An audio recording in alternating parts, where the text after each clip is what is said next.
Hare Krishna. As I was reading the third chapter today, I found out that it took me around 3 to 4 hours in the early morning to finish off this third chapter of Bhagavad Gita. Or here I brings the little bit synopsis, like 8 to 10 minutes. You can have an insight what is in there. I find this chapter to be way much more lengthy than second chapter, and this is the beauty of the Bhagavad Gita, that every time you read Bhagavad Gita you find something amazing, something new, and some new teachings also. So in this particular third chapter, karma yoga, discipline of action, because discipline of action has not been described so clearly in any other chapter as in this. In the third chapter there is karma yoga, taught by Lord Krishna, necessity of the performance of duty, and also being free from attachment from the viewpoint of discipline of knowledge and action. And also we shall get to know more about necessity of the performance of duty for the sake of sacrifice and for maintaining the tradition of cycle of creation, and what is the inspiration for the performance of one's own duty, being free from attachment and aversion. So as we know that still Arjuna was like very much in doubt, whether to do this war. He was not interested in doing it at all. And he puts the question in front of Lord Krishna, why do you urge me to perform this savage deed? And in response, he is questioned. Lord, having given several reasons, propounds the necessity of performing sacrifice in order to maintain the world in order. Like, the creator, Krishna, made Arjun understand with this example. The creator Brahma, having created the gods, men, and demons, expounded on the letter D. Men, because of their mentality and hoarding, took it as the gods, because of their luxuriant pleasure, took it as the generally the term, this kind of a term that has been used like yajna, anna, you will find such things in shlokas here. When you read the shloks, stands for offering of oblations to sacred fire. But here, according to the gospel of the Gita and in the context of karma yoga, it denotes performance of all duties. In sacrifice, importance is attached to renunciation or relinquishment.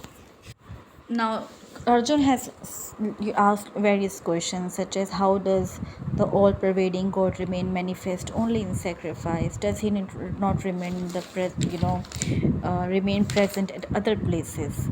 Then he said that,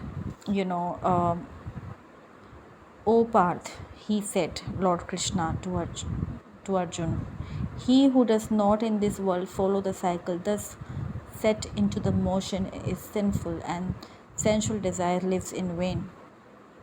The Lord condemns such a person who does not perform his duty by saying that such a person is lives. In such a man dies, people will have to suffer without him. And during the exile of Lord Rama, the wild tribe said if they did not steal anyone's clothing utensils, it meant that they were rendering service to. It is generally observed that whatever actions are performed and whatever standards are set by great men, these are followed by common people. Common people who attach importance to wealth and position follow the example set by millionaires and leaders, regarding them as great though they may not be really so. And the rich people and leaders resort to evil practices such as falsehood. The common people who consider them great follow those evil practices, evil becomes rampant. Here, a doubt may arise why the Lord has used He sets a standard, and also whatever a great man does, when either one of them might have been sufficient.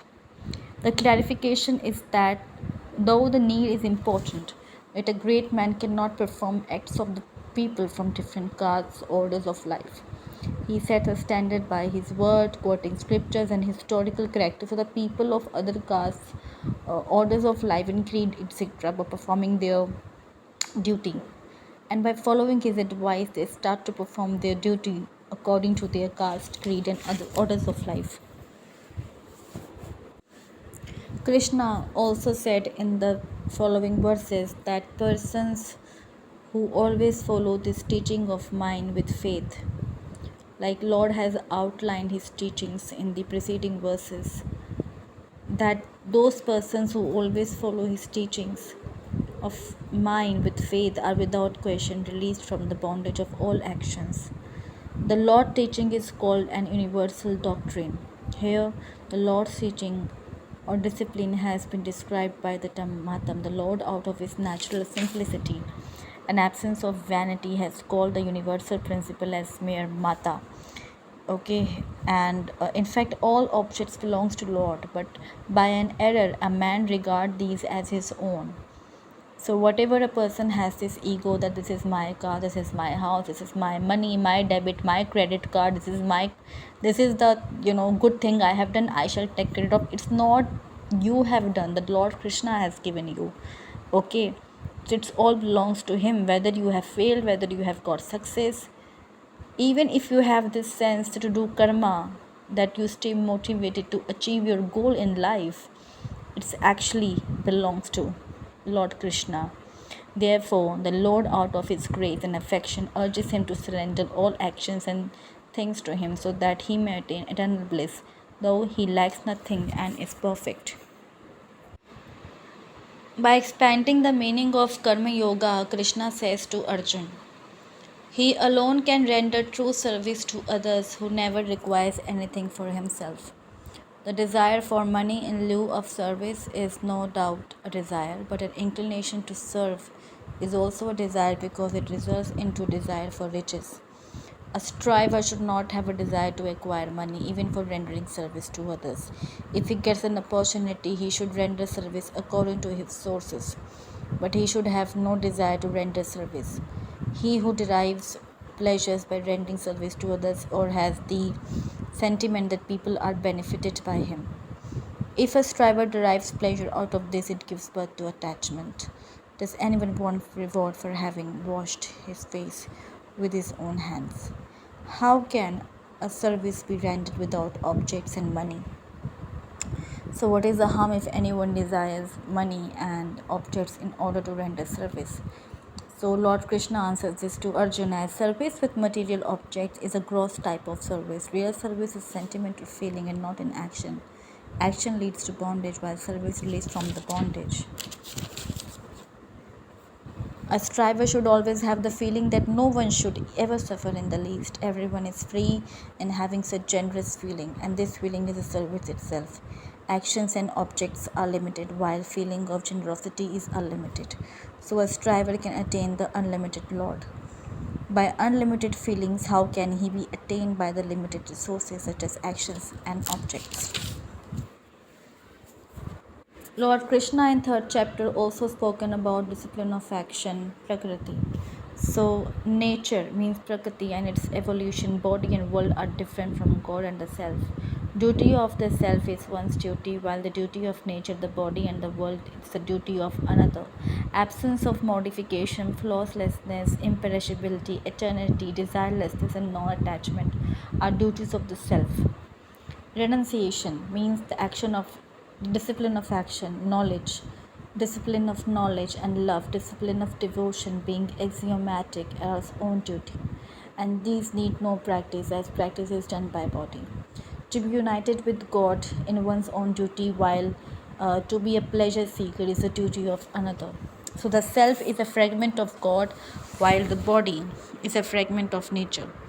The desire for self realization and God realization is the duty of the self.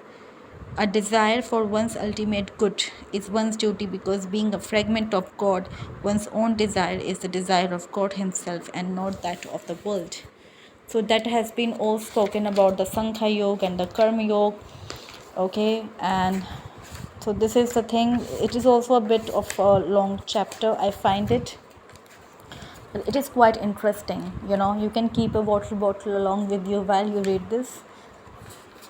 If you have interest, I would advise you that you actually gain interest, because this is an amazing book. It's a life-changing book. Okay, so Hare Krishna and Radhe Radhe. Stay tuned to my more videos in this Shraddh period. And guys, also I would like to request to all my viewers and listeners that please at least like this video. Please just when you see this thumbs up, So if you like my video, just make it a thumbs up and subscribe and share it with your friends, because sometimes it happens that you're not self interested in listening or reading Bhagavad Gita, and same as your friends as well, but it is something which you can actually gift.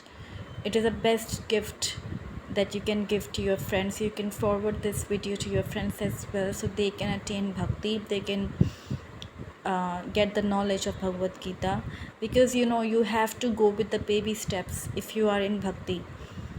Baby steps, I mean to say that first you will think what Gita is, you would listen to my video, and then you shall open sometimes, like after Shras, maybe, and then you read one shloka, then you will get the curiosity to read more of Bhagavad Gita, because not all my viewers are same. Suppose you have the devotion in Krishna, you have the devotion in Gita as well, but sometimes we feel too much lazy, or we are actually busy in lives with our family, with duties towards your husbands, or towards your own self, or your sons, your daughters.